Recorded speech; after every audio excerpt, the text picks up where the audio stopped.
Hi, this is Adam Eliyahu Berkowitz from Israel 365 News. I'm coming at you from the Golan, which is quiet and safe and pastoral.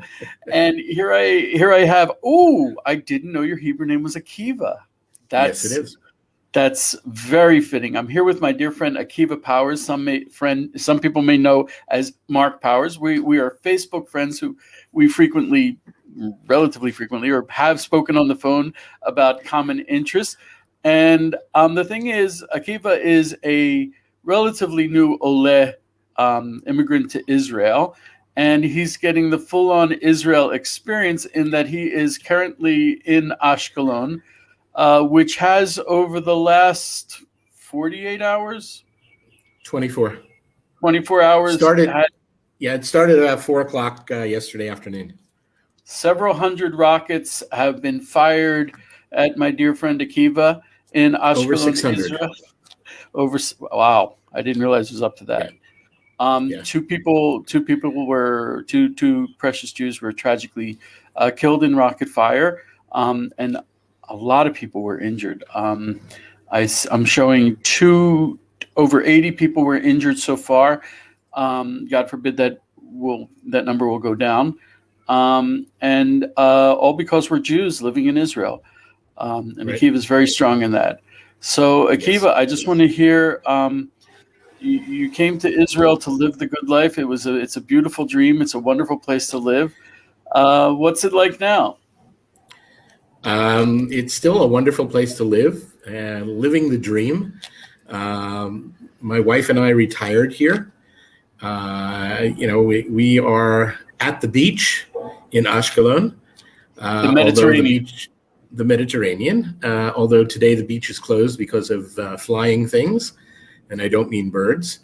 But other than that, life here is absolutely marvelous. It really, really is. We ask ourselves almost daily what we did to deserve this. You'll have to excuse me. Okay, folks, that was a short broadcast. This is what it's like. So sorry. We should all be davening for my friend Akiva to be. That was a real siren. We didn't plan this. We kind of knew what I was going to say. So if you want to know what it's like, he actually has a bomb shelter in his apartment, as per building code in Israel. Every apartment house has I feel like, so hopefully we're not going to see anything happen to his apartment while he's in the bomb shelter. But that was a real terrorist attack. That was a real rocket fire you just went through.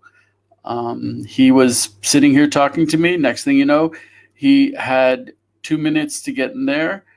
And he's in there now with his wife. God bless him. So now we all know, and hopefully we'll all be praying for him and his wife. This was a real-time live rocket attack in Ashkelon. I'm praying for my friend Akiva Powers, Mark Powers, God willing. So that's the end of this broadcast. Hopefully I'll be able to bring you back to talk to Akiva and daven with him, pray with him when all of this is over. Thank you. Sorry it was so short. Be blessed. We were speaking just a minute ago with my dear friend Akiva Powers. He's in Ashkelon. There have been hundreds of 500 rockets. Over 600. Over 600 rockets fired at Ashkelon in the last 24 hours. 2 Jews have been killed. How many? 80 people have been injured, all because we're Jews. And we were speaking just a few minutes ago. I'm in the Golan. I'm actually very safe and well, I'll be honest with you. We were speaking a few minutes ago. The siren went off, and we had to cut it short. I should warn you all right now. It could happen at any moment. This is live. This is real. Akiva is under fire. Despite the smile and the laugh, he is under fire. So Akiva, it wasn't like being under fire, dude. Well, it's certainly not pleasant.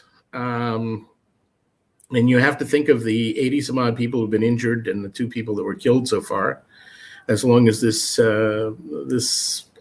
bombardment goes on.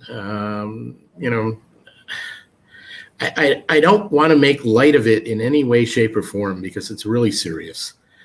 They're trying to kill us.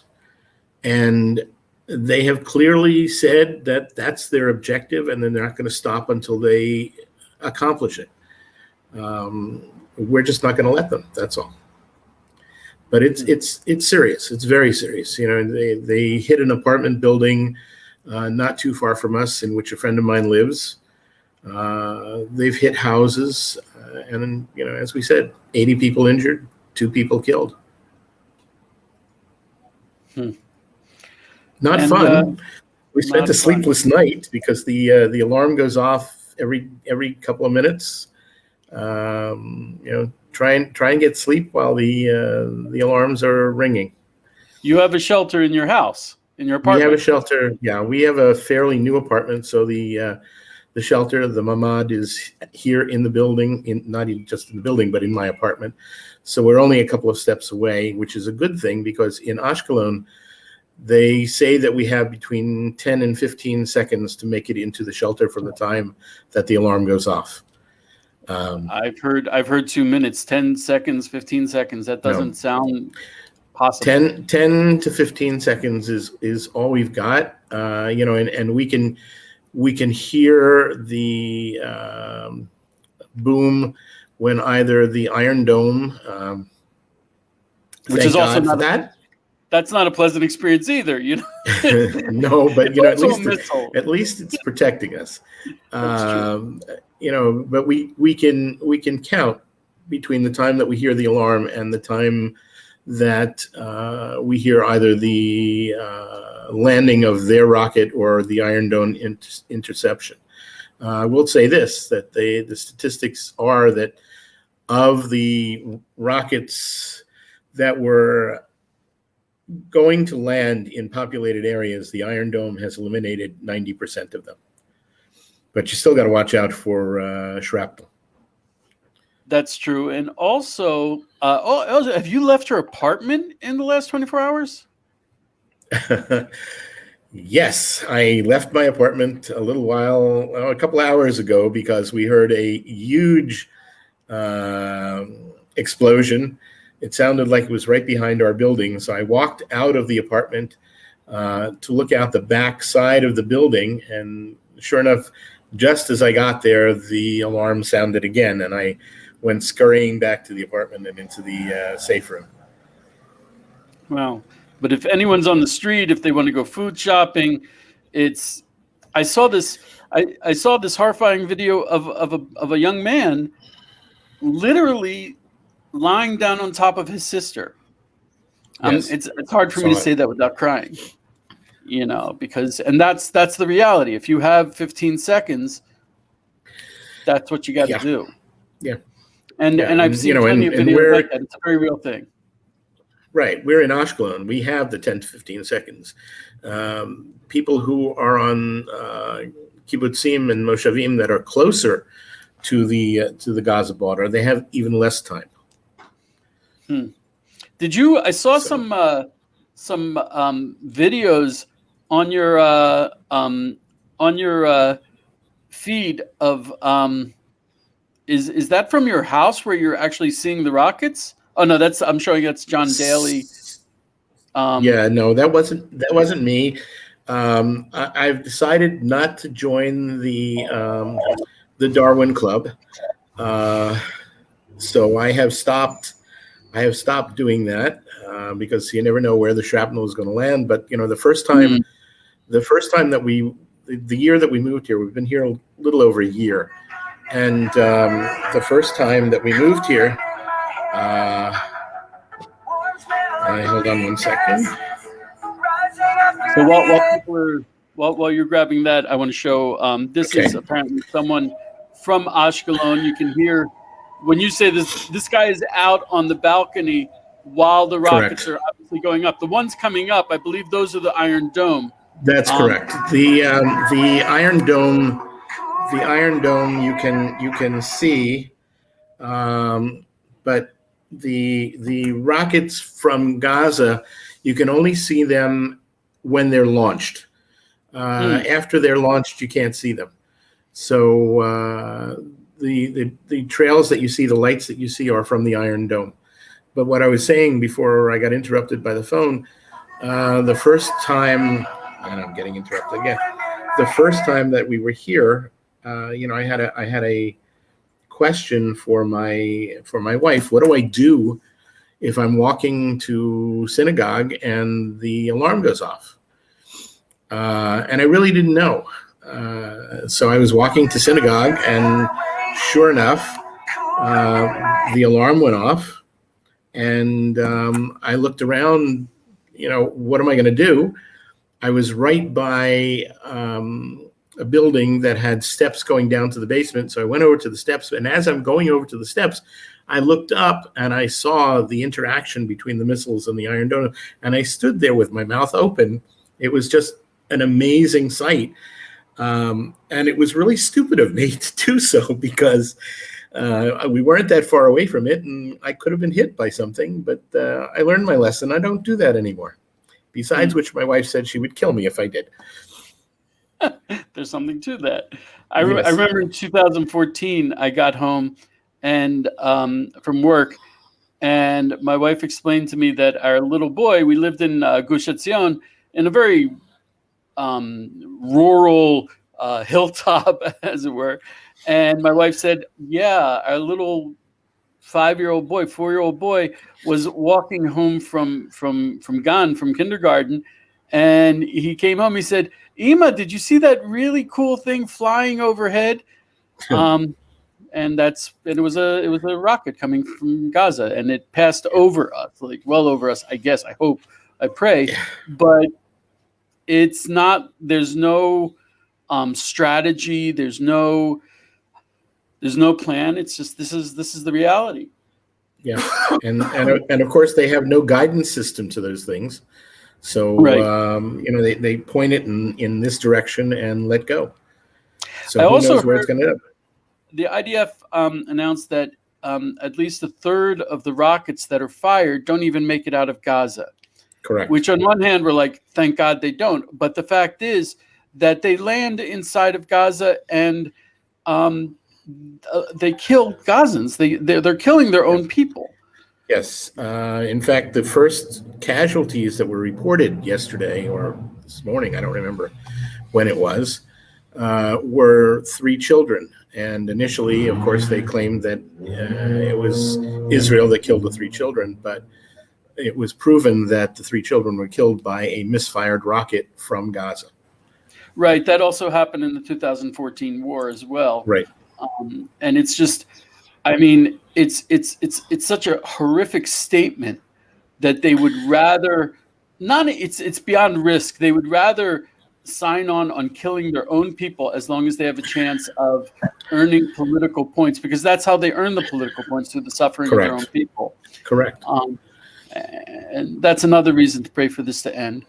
If you want to end the suffering from our side and their side, it's unfortunately got to come from their side. It does, and you only have to look back into history and see how many times Israel put forth peace and peace and peace, and Arafat wanted nothing of it, and since then you've got Abbas, who is really he's in his 16th year of his four-year term. He wants nothing of it, and the people in Gaza have elected people from Hamas, and Hamas. And probably if there are going to be elections in Judea and Samaria, in the Palestinian Authority, there won't be. But there if won't there be because because Abbas won't give up his power. Hamas as well. Hamas is well favored, and their raison d'etre is to eradicate the Jewish state, and you and me. Wow. Hananya Naftali's giving live updates. This is not like, I don't know what to tell you. It's half of Israel is going through this. It's not like I happen to be friends with this unusual person who's under rocket fire. This is half of Israel is under rocket fire. Yes. Half of and not only the Jews, they were shooting rockets at Jerusalem. Correct. Which does that make any sense? I mean, I guess in their minds that if it eliminates us, so anybody else is just collateral damage. So I'll tell you a very tragic lesson I learned in 2014 when it was clear that the IDF was going to go into Gaza. I lived in Badain in Gush Etzion, and it overlooked the valley. We could almost see Gaza from our house, and there were a lot of Arab villages in that valley. And the day before the IDF went into Gaza, they were shooting fireworks in joy because they were celebrating the opportunity to shed blood or to see blood. I mean, I can understand maybe celebrating if you come home alive from war, if you've managed to save people in war. I can understand that, like the Shirat Hayam, like singing on the banks of the Red Sea when the Red Sea went. After we crossed, the Egyptians had all died, but swords were out, they were ready to kill us. I can maybe understand singing then, but to celebrate before going out to war, it's just, I realized that there was an essential difference there that was, I could not get across that gap. They're on that side, I'm on this side. We have a different approach towards, I'm a Jew, but when it comes to my children and my family, there are limits, and sure.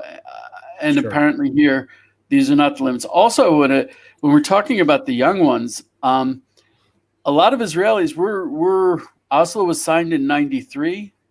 So we're looking at 18 years after Oslo, and all of the people out there, most of the people, the Arabs out there are under 20, under 21.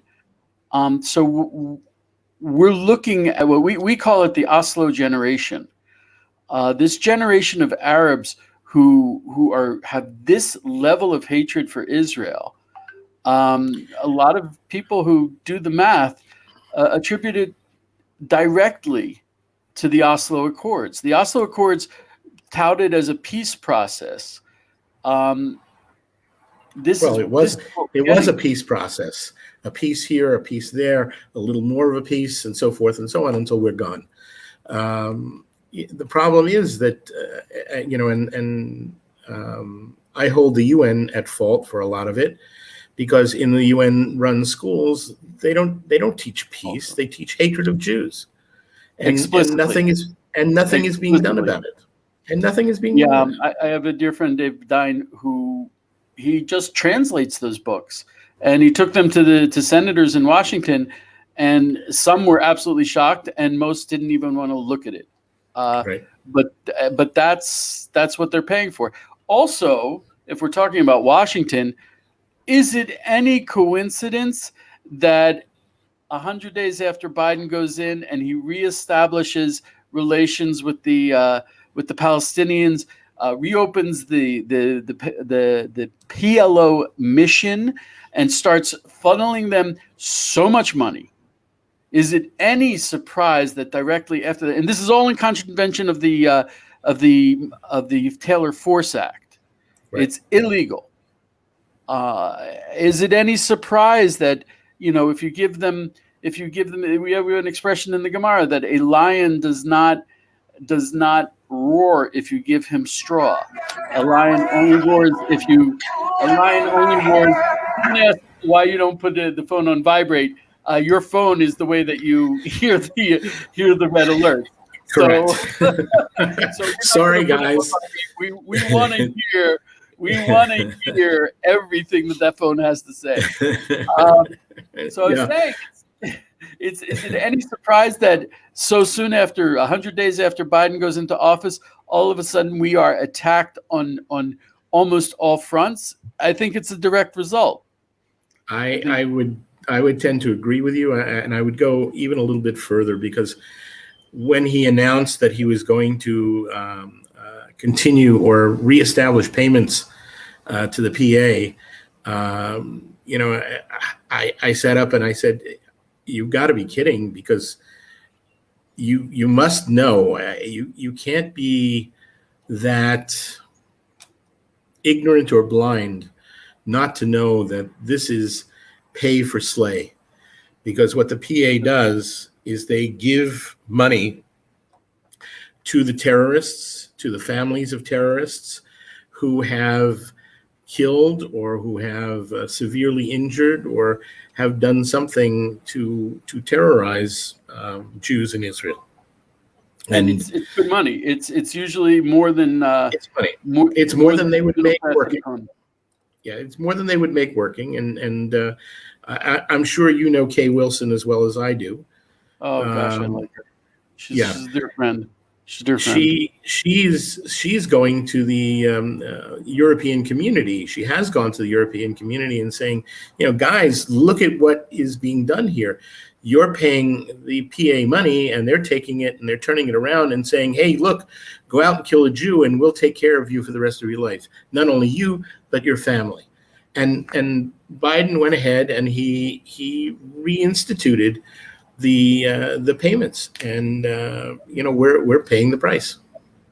I want to, and now that you mentioned Kay, I want to emphasize, I can testify for myself, and I'm pretty sure I can speak for you as well, and I know I speak for Kay Wilson, who is a survivor of a horrifying terrorist attack. She actually wrote a book about it. I highly recommend. It's actually very well written, which surprised me because, it's written by a friend. I didn't want to tell her, nice book, and it wasn't. It's a great book called A Rage Less Traveled. I highly recommend it. And she actually meets with Arabs, tries to help them out when she can. There is no Arab hatred in this. There is no Arab hatred.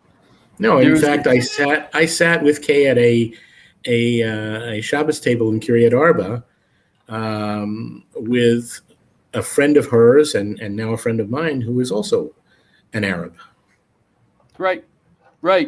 That's something that that people don't quite get, which is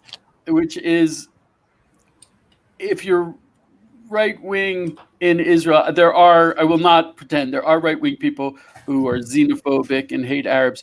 But this is not about hatred. This is a movement of Hashem, of Torah, of God, and it's based on love and love of life. Yeah, I always say you can't paint everybody with a broad brush. You have to look at each individual separately and make a determination that way. Yeah. But what we saw, we'll go into this much more in depth. We have to be able to tell the truth, and the goal should be that everyone gets to live. Yes. Well, isn't that our? Well, that certainly is our goal. But unfortunately, I've seen so many interviews with parents of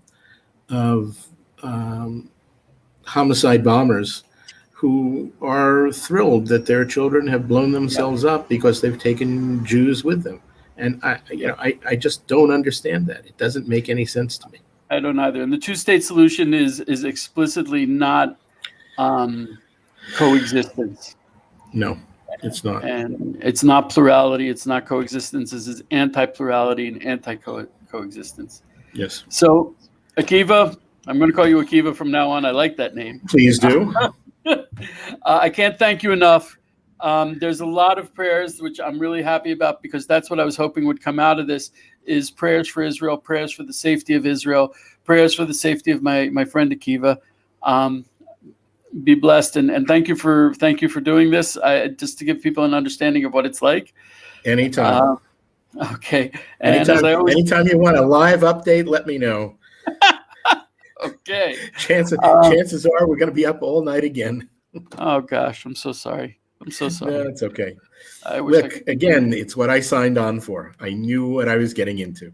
This is not a surprise for me. God bless you. Okay, thank you all. We're hoping for prayers for Israel. Thank you for joining us. Be safe. We love you all.